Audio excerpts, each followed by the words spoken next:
right. Years ago, I took a trip to go visit some of my friends who lived in Arizona, and we decided that we were going to go to Sedona, Arizona, which is a really beautiful part of Arizona. And so it was my wife, my two friends, and I, and we had spent most of the day out in the hot sun, and there's this river. And so we were kind of going in and out of the river, splashing, having fun. And towards the end of the day, we're walking back to our car, and the path leads like underneath the main road. And I see from a distance, I see like there's a bunch of kids out there, and I watch somebody jump into this pool of water. And I'm like, okay, I gotta give this a try. So I tell my wife, I'm like, hang on a second, I gotta do something really quick. So I climb down this little path, I get in this pool of water, and I kind of like swim across, and I'm determined that I'm gonna give this a try. So I'm climbing up, and as I'm climbing, there's a bunch of high school kids out there in the middle of the day drinking beer. And as I'm climbing up, they're just out there, you know, chilling. And I said, hey, that's safe to jump, right? They're like, heck yeah, bro, you got this. And I was like, say no more. So I keep climbing up, and I get up to the top of this rock jump, and I'm looking down, and I'm like, that is a long way down. I look over, I'm like, you sure it's good? They're like, yeah. I was like, cool, I don't know. I don't need any more information, evidently. So I take a running start, and I jump. And right about the moment my feet left the earth, I had this really profound thought in midair, and it went like this. I don't know if this is a good idea. I remember, as I was falling, I remember having the conscious thought that I'm still falling. That's not a good sign. It was about like 60 feet in the air. And yeah, you could see me, that's, you know, itty bitty. As I told my wife to take a photo, because, you know, everyone needs a good last photo. And I realized, though, in the moment that I jumped, like just a little too late, that I had just placed all of my faith in a bunch of drunk high school kids. And I was realizing that I need to reevaluate some of my life choices. Naturally, I landed and exploded into flames, and, you know, I was okay. I don't know if you guys ever had moments like this. Moments where all of a sudden, you take a leap, and you can no longer feel the ground beneath you, and like me, you have this really profound thought of, I don't know if this was a good idea. We're gonna be talking today about where we place our faith. We're gonna be looking through the book of Hebrews, so if you guys have a Bible and want to be reading along with me in Hebrews chapter 11. The book of Hebrews is fascinating and challenging and wonderful, and all of it talks about the superiority of Jesus Christ. And the author is going to make the argument that in order for Christ to be superior, we need to place our faith into him. This is a titanic passage. It is 40 verses long. And what he's doing really is he's constructing a long story of a hall of biblical heroes. Most of his audience were Hebrews. So he's going to be using their own rich history and the men and women they would have been intimately familiar with to demonstrate how they placed their faithfulness in God. This series is going through different connections through courage. And so today is courage of faith. And the thing is that courage and faith, it's the thing that separates us, and it pulls us out of our comfort zones. It takes courage to step out into faith and to do something that you're uncomfortable with. Maybe not jumping off of cliffs, but other things. But courage compels us to do things that are bigger than ourselves. It calls us to live boldly in a world that does its best to shut out Christian ideals and beliefs. If courage is the lion-hearted aspect that drives us, then faith is one of the manifestations in the Christian walk that demonstrates the living God that resides in our beating hearts. Inwardly, faith moves the heart, and outwardly, it moves mountains. And faith, by its very nature, requires courage because it asks that we place our trust in something we know to be true, but is in of itself unseen. So we're going to dive in. We're going to get through all 40 verses today because it's important. So let's first start by looking at the first two verses. So it defines faith, and it says this: now, faith is the reality of what is hoped for, the proof of what is not seen. For by this our ancestors were approved. This is what I want you to do for the rest of this passage is I'm going to be reading through these different biblical stories. I want you to have locked in your mind this definition, especially that first verse. Faith is the reality of what is hoped for, the proof of what is not seen. Now, right away, this passage makes an assertion about faith that we don't often associate with faith. It uses the word reality. When we define the concept of faith, all too often, we kind of think of faith as a wish, something that we kind of would like to be true. But we tend to think of faith as something that is more associated or connected to our emotions than it is grounded in firm reason. This, however, is completely untrue. As human beings, we are actually extremely adverse to genuinely placing our faith in something that we have little evidence for. Despite what some will say, we don't like trusting in things that we just have no evidence. One example is that all of you guys arrived today, I'm assuming, in some form of vehicle with a combustion engine, right? So to some extent, you had faith in either your ability to drive or someone else's ability to drive to get you here because you believed in the safety of the vehicle to get you here to church. I didn't see anybody pulling up in a Zeppelin because those things have been known to go boom, but that would be exciting. So when we talk about faith, though, we talk about it as a genuine reality. We're only prone to place our faith in things that we have evidence for. I have an equal amount of faith in God because I have evidence in my life that points to his existence. I can't see or hold or touch God, but I can tell you from my own life. My story is one of constantly struggling with God's goodness only for him to show up every single time to prove his goodness. There are moments in my story where the seemingly impossible happened, and the only evidence that I have for how things came to be is that God must have been invested in my future. I could just stay up here all day and just tell you story after story, and chances are if you talk to someone that you know is faithful, they could do the exact same thing. So when we talk about placing our faith, we don't place our faith in something that we have no evidence for. That would be madness. That would be lunacy. Instead, we place it into something that we can actually believe is going to pan out for us. It says that it is the reality of what is hoped for. And again, hope is one of those terms that sometimes gets bogged down in a belief that isn't reality. Some might hope to pull themselves out of poverty by buying copious amounts of lottery tickets. And it's true, some win the lottery. However, if you have a financial advisor, they would probably advise against that because that would be a foolish way to place your hope in. So when we talk about faith and hope, it's really important to distinguish the fact that when the scriptures talk about faith or hope, it doesn't talk about it in this sort of flimsy way where we don't really have any trust that these things will pan out for us. Instead, these are logical terms that are not based on wishes or dreams because they are founded in the person of Christ Jesus. So when it says that we have faith, when it says that we have hope, it is centered all around Jesus, who is very real, who makes promises that he will absolutely make good on. So we need to keep this definition in mind because as we're going to be looking at a long list of examples, nothing so perfectly personifies this type of belief as the reality of hope that they had, the faith that they were willing to place their entire lives in, even though they placed it in a God that they couldn't see or touch.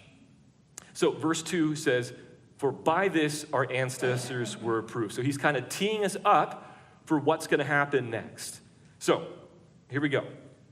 Hebrews 11, starting in verse 3, we're going to get through verse 7. He says, "By faith, we understand that the universe was created by the word of God so that what is seen was made from things that are not visible. By faith, Abel offered to God a better sacrifice than Cain did. By faith, he was approved as a righteous man because God approved his gifts. And even though he is dead, he still speaks through his faith. By faith, Enoch was taken away, and so he did not experience death. He was not found because God took him away. For before he was taken away, he was approved as one who pleased God. Now without faith it is impossible to please God, since the one who draws near to him must believe that he exists, and that he rewards those who seek him. By faith, Noah, after he was warned about what was not yet seen and motivated by godly fear, built an ark to deliver his family. By faith, he condemned the world and became an heir of the righteousness that comes by faith. So right away, the author of Hebrews makes another bold claim, one that is essential for the believer in God. It says that everything was made by God out of nothing. That's how this passage starts off. This is a theological term that is ex nihilo, which means that God literally created everything that we see and experience from nothing, and he willed it into existence. As Christians, we have our own version of the Big Bang. We believe that God spoke and bang, it happened, right? That he summoned all matter from literally nothing. This is a core tenet of the Christian faith. This is something that's very important for us to believe. And then he gives us 3 examples right off the bat, and 2 are ones that you probably wouldn't really think of all that often, Abel and Enoch.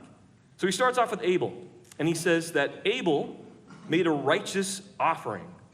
Some people have been a bit confused over this statement because the story of Abel is short and cruel. We don't really know Abel's motives, and in fact, it's only by comparing his sacrifice with his brothers that we can come to an understanding of faith. If you don't know the story, Cain and Abel, first brothers, didn't pan out so well. Cain killed him in an act of jealousy. So as soon as Cain gave an offering up to God, and that offering was rejected, he flew into a rage and slew his brother, which indicates that there was something going on in the condition of his heart that was fundamentally flawed. By contrast, it says that Abel gave humbly. We can infer that Abel gave humbly. He gave from a heart, and as a result, his sacrifice came from a righteous place, thus winning God's approval. So he's kind of starting, the author of Hebrews is starting way back when. He says, Abel sacrificed to God, it was a righteous offering. Then he talks about Enoch. So the story of Enoch, again, is only a few verses long, but what it says is that Enoch walked with God for 300 years. He lived to be much older than that, but it says that for at least 300 years, he walked with God. And then it makes this assertion that after this period of time, that God actually whisked him away to heaven. So he didn't experience physical death the way that you and I eventually will. We know that this level of walking with God was something that God values, because it says, without faith, it's impossible to please God. And he moves on. He talks about Noah next.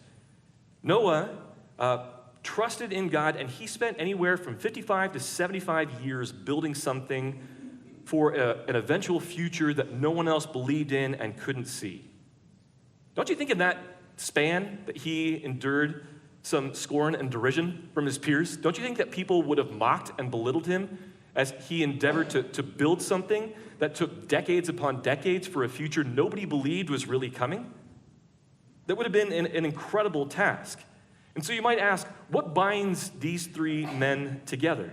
And it's because each one of these men had faith in the unseen God. Abel would have grown up hearing stories from mom and dad. Right? They would have talked about how they literally walked with God. And so his faith was based on somebody that had face-to-face contact with the living God. The idea that Enoch was walking with God doesn't just imply that he walked the same way that Adam and Eve did. Instead, it says it's more that he presented his life as a long life lived in a direction to follow God's plan for him. And then you go on to Noah and you look at what God asked Noah to do, which is insane, by the way. Build a boat, then we're going to fill it with all the animals, and we're just going to hit the reset button on Earth. That's a crazy thing to say. And yet, Noah spent decade after decade faithfully believing that if God made a promise that he was going to fulfill that. And each one of these men were praised for their faith lived in God. I told you that faith isn't irrational. It is something that we have evidence for. And there are a lot of things that we have evidence for that don't present as something tangible, and yet we still believe in it. Faith is woven into our very DNA. We are built for faith. It's just a matter of what you place that faith in. When you guys walked into this room, you all had faith in gravity as you took a seat in the chair. You believe that there's oxygen that's going to sustain you and that the sound waves that you can hear are actually the words that I'm using.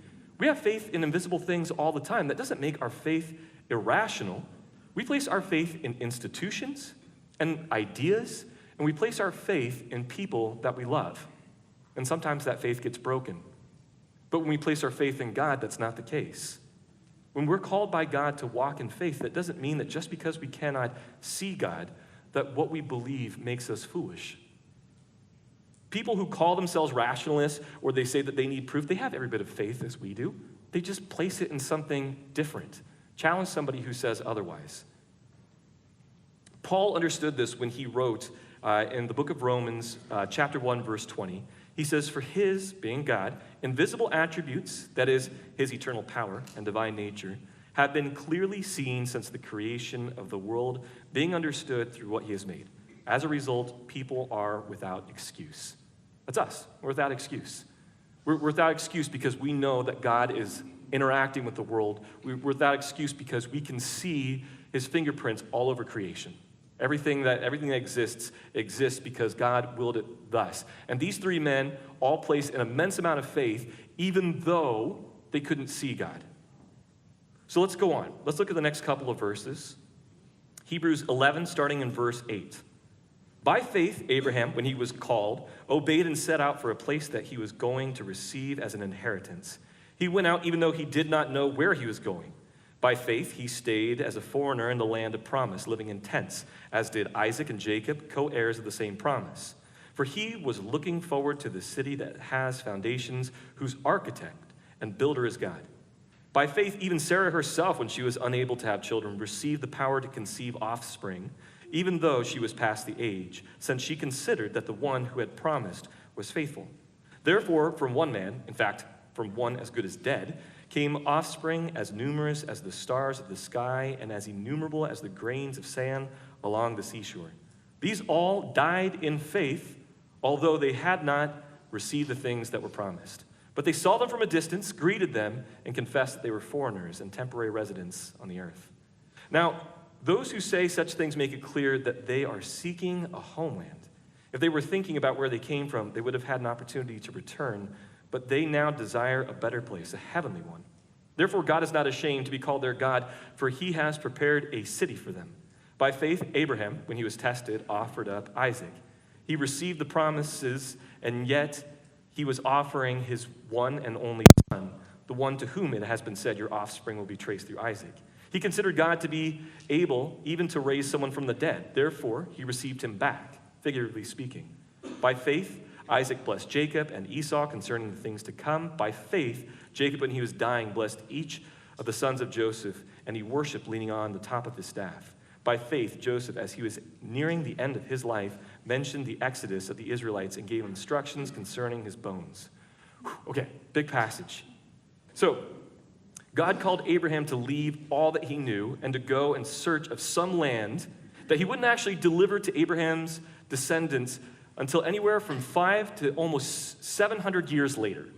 That's a bold promise. God says, I'm going to give you a promised land, I'm going to give you an inheritance, and then centuries passed, and that promise still went unfulfilled. Abraham had no idea where he was going. God chose him to be a holy people, and he pulled him away from everything that he knew, and he said, I want you to go and wander, because one day I'm going to deliver something meaningful for you. They lived as nomads. They lived in tents, and for centuries, they operated on the idea of faith. God called him to leave his old life behind, and for the rest of his earthly days, he lived as a stranger in a strange land. How many of us, if we were asked to give up the comfort of all that we have and to go and wander for the rest of our lives and the rest of our children's lives and their children's lives, all because you were told to do so by somebody you couldn't see would do it? My guess is very little of us. We really like the idea of our comfort. We really like the idea of our, 20 different streaming services, whatever we have. And so God calls him and he says, I want you just to go because one day I'm going to deliver. This was a God, by the way, that just sort of appeared and he just chose Abraham. There wasn't like a long lineage, a long history. Abraham was selected by God to go and fulfill this great promise. And that's what faith does. Sometimes faith compels us to take massive risks, knowing that we have to leave everything that we're comfortable with and to pursue this life of God, not being certain where it's going to lead. Faith doesn't promise with a certainty, if you do X, then Y will happen. If you do this, you are guaranteed this outcome. Nowhere are we promised that. In fact, the scripture often says otherwise. It says, in this world you will have trouble, but take heart, I have overcome the world. That's a daunting passage. It doesn't say that if you believe in me, you're going to get rich and everything's going to be wonderful forever. Hooray. But faith compels us to go and do these big things. I love what the author says in verse 10.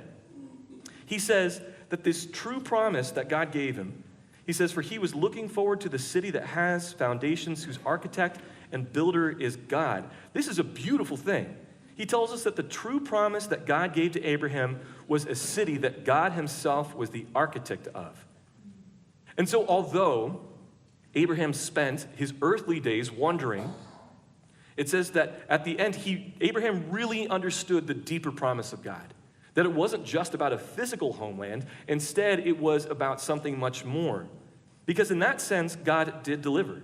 When Abraham and his descendants died, not having seen the land of milk and honey, they went to this eternal city that God constructed in the heavens for them.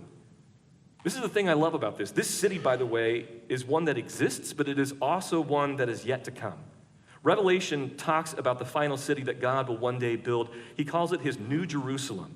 It's going to be about 1,500 miles in either direction and about 16 stories tall, and is the final homeland that God will call us all to one day. So this part of faith is to trust in this unseen city, this unseen homeland, and to not be too attached to this one. I love blowing things up as much as the red-blooded American, so I hope that you all have a fantastic 4th of July and keep your fingers. But just know that as we do things like this, we are celebrating a history that we're just passing through. We're all nomads. We're all travelers eagerly awaiting the final true homeland that awaits all of us. We're not called to get too attached to the here and now because God's like, I've got something so much better in mind for you. Every single one of these patriarchs, too, they had to place their trust in a promise that wouldn't be fulfilled in their lifetime. And God calls us to do the same. In verse 13, it says, these all died in faith, although they had not received the things that were promised. But they saw them from a distance, greeted them, and confessed that they were foreigners and temporary residents on the earth. All these men lived and died, and they didn't see the promise, but they passed on their faithfulness to the next generations as they went. And here I am compelled to stop and ask if we're really doing the same thing. Now, this is a statement that is not directed at any individual. This is not based off a conversation I've had. This is more just a sense that I get. When I talk with people of a certain age, I get this sense, like some people of a certain generation, they've given up their hope on the generation to follow. I spend a lot of my time working with middle school and high school kids, and what I get sometimes when I talk to certain people is they look back on the younger generation. They see the hyper-abundance of technology, the radically shifting viewpoints, the near blinding speed which it seems the world has moved ever since I was a child. And instead of hope for the next generation, they're just hoping that Jesus comes back soon enough that they won't have to worry about the problem. I've seen that happen. They don't look at the generation being raised now, and they don't necessarily feel that same level of hope that the patriarchs instilled into their children. Kids are going through hell right now. Many aren't asking where they're going to go to college, but they're asking if. They're terrified of things like an earth that seems like it's getting hotter, and they're disengaging from the world, and they're slipping into a reality that is not actually focused on the here and now. Suicide rates are rising, church attendance is dropping, and the more and more I talk with students, the more I get that they're uncertain about tomorrow. And the reason I bring this up is not to make us feel bad, it's to tell us that you and I have a role to play in this. We have a responsibility, just like the patriarchs, to instill in the next generation hope, faith in the unseen, trust that God is going to make good on his promises. I'm here to tell you something that you may not necessarily want to hear, and that's possible that Jesus won't come back anytime soon. So to be clear, I believe that he is coming back, and I believe that the term that we associate with that is imminent. Remember, when Jesus told his disciples that one day he was going to return, they just sat on a mountaintop and were just waiting for him to come back. An angel arrives and he's like, go, you've got work to do. So when we talk about the return of Christ, I believe that return is imminent. And although he could come back at literally any day, I still operate as if our middle school students will grow old and have kids of their own, who will have kids of their own, etc. So when I look to these faithful people, I see that what they instilled in the next generation was this hope that has become a staple of their entire life. And I want to encourage us as a church to follow that model, to instill in our youth hope, teach them the ways of God, and help them to grasp the deep love the Father has for them. Do this just in case the imminent return of Christ means that we still have to plan a future for our kids. Because if we don't treat the world and our children as if we might just keep going around the sun for a long time, then what instead they will pick up from us is despondency and a sense of resignation instead of this phenomenal hope that we have in Christ Jesus our Lord. We look at Jacob leaning on his staff as a paragon of faith, and we are called to follow that example, to make sure that the next generation is learning from us the right lessons.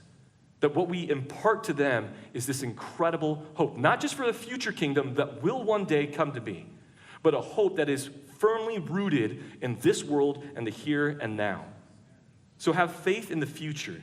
Have faith in the future when Jesus does return, but a faith in the future that sees the next generations as the leaders they so desperately need us to believe that they are.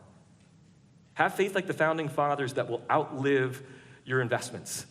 A faith that instills hope and has echoes in eternity. Have faith in that final homecoming. And so when you're interacting with kids, when you're acting with the next generation, instill in them that hope. Because it's real, it's tangible, it's meaningful. And if we don't, well, let's just not get there. So let's move on. Hebrews chapter 11, verse 23. By faith, Moses, after he was born, was hidden by his parents for 3 months because they saw that the child was beautiful, and they didn't fear the king's edict. By faith, Moses, when he had grown up, refused to be called the son of Pharaoh's daughter and chose to suffer with the people of God rather than to enjoy the fleeting pleasures of sin. For he considered reproach for the sake of Christ to be greater wealth than the treasures of Egypt, since he was looking ahead to the reward. By faith, he left Egypt behind, not being afraid of the king's anger, for Moses persevered as one who sees him who is invisible. By faith, he instituted the Passover and the sprinkling of the blood, so that the destroyer of the firstborn might not touch the Israelites. By faith, they crossed the Red Sea as though they were on dry land. When the Egyptians attempted to do this, they were drowned. Faith doesn't ignore fear, but it doesn't succumb to it. Sometimes, as we're walking through this life, we're going to go through difficult seasons, right? Few of us will ever go through such a difficult season as Moses and his parents went through. There's an edict that because the Israelites were growing too numerous, that all of the male children were to be killed, and yet Moses' parents didn't fear that. They looked at the king of Egypt, and they knew that would be wrong, and they decided to take a stand. This is what faith sometimes drives us towards, not to be ignorant of what's happening, but to be fully aware and to know when and how to properly take a stand. And this is why I said that faith is connected to courage. Because without courage, we cower before such acts of evil, and we fail to stand up and do what needs to be done to bring God the glory.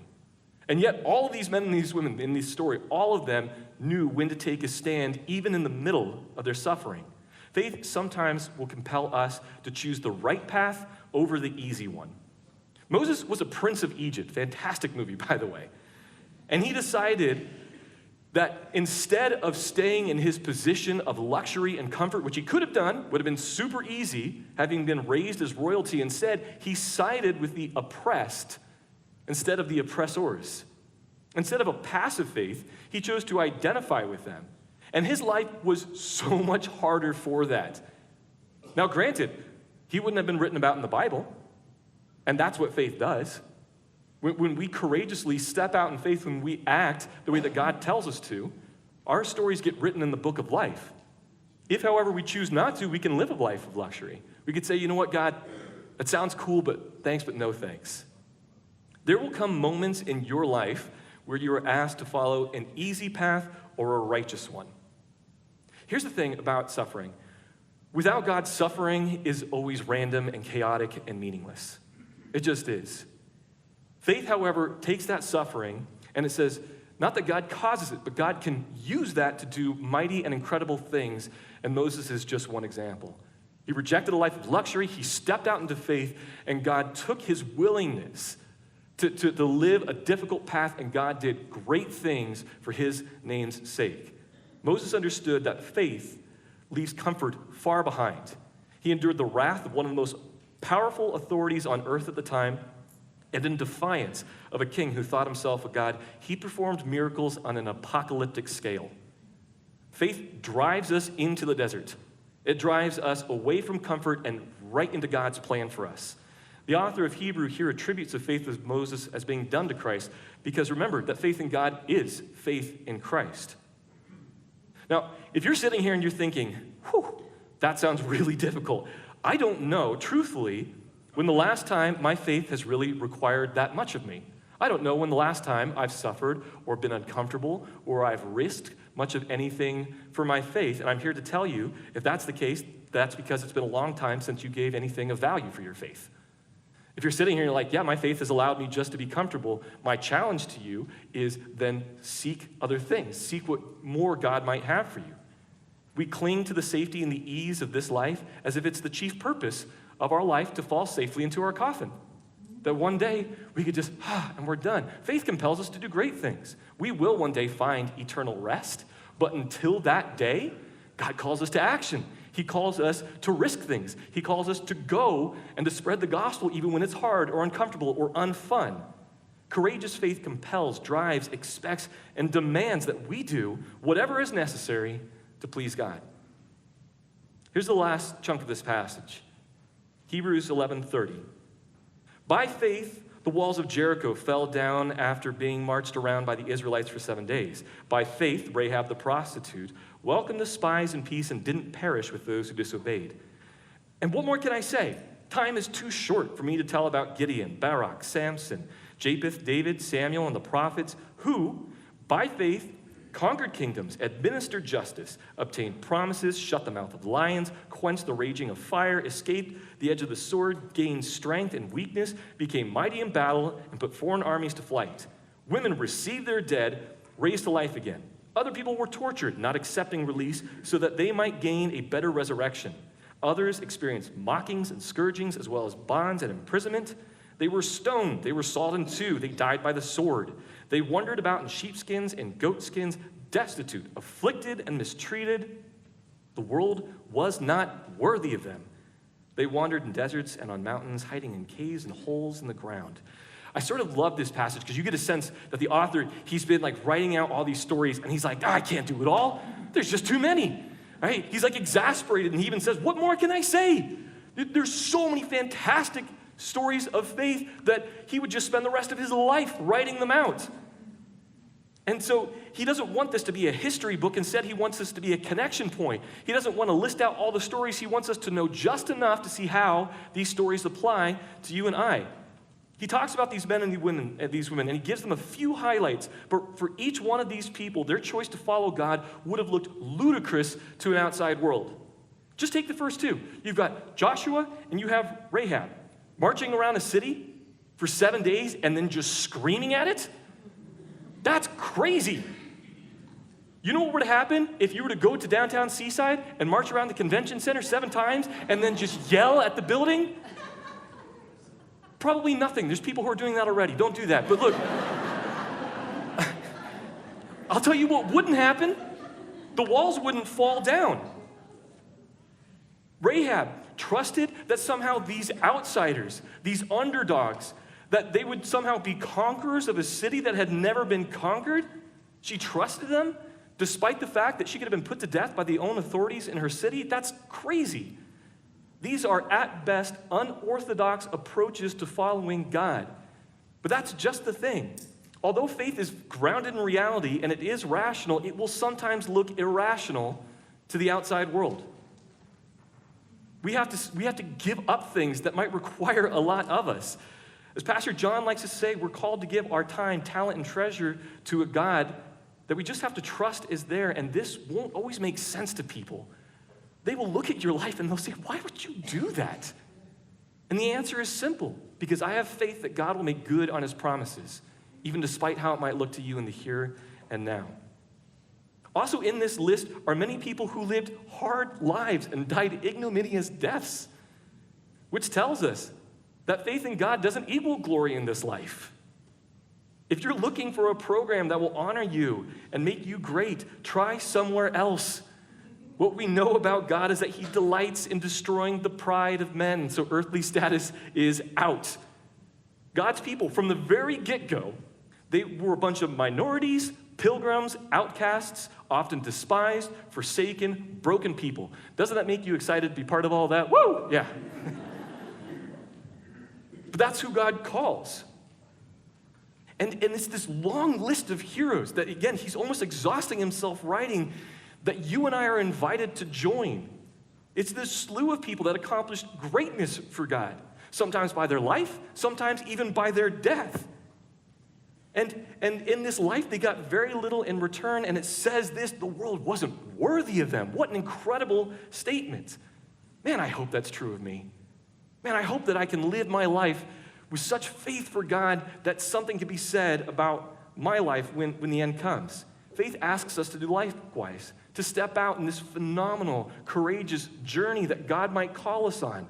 And it might be crazy to those who don't understand that we're not placing our faith in anything in the here and now. It's always been about who Christ is. It's always been about the promise of what's to come. Live as if the world isn't worthy of you, because he that is in you is greater than he who is in the world. We don't seek glory of our own, but glory for God, because God is worthy of it. Nothing else in this life is. Years ago, I remember talking to a student when I was working in Medford, and he wasn't a believer. He was coming in to do some Christian counseling, and he and I would talk about philosophy and politics and a lot of fun stuff. And I remember one day he said something really condescending to me. He said, "Hey, I'm glad that you have faith, and that's great for you, that it makes sense and it makes you happy." I had to take a minute because I didn't understand. Initially, I was like, why does that sentence upset me so much? And then I realized, I thought, he's brushing me off and treating like my hobbies as something that most of us would think are silly, right? Like, I don't know if you ever talk to somebody who has a hobby that you just can't really identify, that you think is kind of foolish. And he was treating my faith like a hobby that I was just like a little too into. And I know that he didn't understand my life story. I know he didn't understand where I had come from, so I had to take a minute. And that's what I told him. I said, look, my faith doesn't make me happy. It has asked way too much of me for that. Because of my faith, I've had to leave home and a family that I love. I've had to put my personal ambitions on the back burner. I've had to work in hard conditions doing thankless things. It's taken, at different times, a toll on my health, my sanity, and sometimes my marriage. My faith was never designed to make me happy. It was designed to make me whole. I don't follow a God because it's easy. I follow him because he's good, and I want to experience his goodness. That's why I believe. When we talk about this idea of faith, sometimes we just think it's this warm blanket that's designed to just wrap us up and keep us safe, and it's not. This Bible passage is a long list of what faith can genuinely cost us if we are courageous enough and brave enough to step into that faith. But as we've seen, this is a hall of heroes. This is a list of titans. And this is a list that God is saying there is still room on the wall for your name to be written alongside them. So I want to finish up by looking at the first two verses, which I told you is the definition we need to be keeping in our mind and the way that he closes out this passage. So this is Hebrews 11, 1 and 2, and then 39 and 40, and he says this. Now faith is the reality of what is hoped for, the proof of what is not seen. For by this our ancestors were approved. And all these were approved through their faith. But they did not receive what was promised, since God had provided something better for us, so that they would not be made perfect without us. So we can see these verses act as a bookend for this massive passage that we've been talking about. None of these people were guaranteed anything other than that God would use them for his purpose. Some of them inherited a specific promise that God had intended for future generations to fully receive. But in denying them that, he gave them something so much better. Like, imagine this. Imagine you're going to inherit a brand new home, right? It's modest. It's maybe 3-bedroom, 2.5 bathrooms, a 2-car garage, and a backyard with a white picket fence. In Seaside, that's roughly $2 million, okay? The thing is, You sign the paperwork, you get into a car with a real estate agent that's taking you to wherever you're going to be, and as you're driving, you realize that you're going up on a road that an airplane could land on, and all of a sudden at the top of this hill is a mansion, and outside the mansion there is a list of staff who are just waiting to greet you. And you go inside of this mansion, and it's endless bedrooms and indoor swimming pools, and it's 3 stories that overlooks the ocean, and you think, no, wait, this isn't what I was thinking. This wasn't the promise that I had in mind. And God is like, yeah, I know, what I have in mind for you is so much better. Your imagination was too small. You were just focused on this. You have no idea what awaits us in the kingdom to come. God is constructing for us mansions in heaven. He's like, don't get too attached to the things of this earth. Fire and rot will destroy those things. Instead, I am building for you, I am constructing a city that is eternal. And in that city, you have a place and you have a home. And so sometimes these men and these women who lived greatly for faith, and they died, and their death seems sad. That's only because we can't see the whole picture. Because the truth is that when they died, God welcomed them into their kingdom. He says, well done, good and faithful servant. Look at what I have prepared for you who have been faithful to follow me. And this is what we're called to do, to live this same life. So, our job is to have faith in the unseen, but not the untrustworthy. Have faith in the future. Both your future right now and the future of those who are yet to come.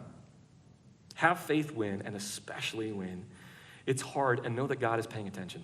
You haven't slipped through the cracks. He hasn't forgotten about you. Have faith in God when it makes no earthly sense, because God isn't really that concerned with the things of this earth anyway. Have this sort of courageous faith that believes in your heart of hearts that through God, all things are possible. And that his goal for you is to step out into that faith, whatever it looks like, whatever path God has for you, and to live in such a way that we are just not worthy of this world. I'm going to pray. God, I pray for courageous faith. I pray for the courage to step out into the unknown. God, I pray that we would put our trust so firmly in who you are that we wouldn't fear anything that this world has to throw at us. God, as we look at this list of people who live courageously in faith, it's daunting. And what we don't see is a life of luxury. What we don't see are a lot of earthly rewards or treasures. What we do see is we see lives that are sometimes marked by difficulty and uncertainty. But God, what we have, what we know for an absolute certain fact, is that faith placed in you will never be wasted. God, you loved us so much, you sent your son to come and live and die, and that's what our faith is founded on. This courageous faith that we are called to live is all centered on your son. So, Father, I pray for us here in this room. I pray for North Coast Family Fellowship, that when people talk about us, they'll be like, that is a community that is living their life for God. And those people have faith. I pray that you would instill in us this sense of awe and wonder. God, that you would call us to boldly live for your kingdom. God, we love you. We are not worthy of you. And I pray that this compels, motivates, and drives us more and more into your arms today. In your name, amen.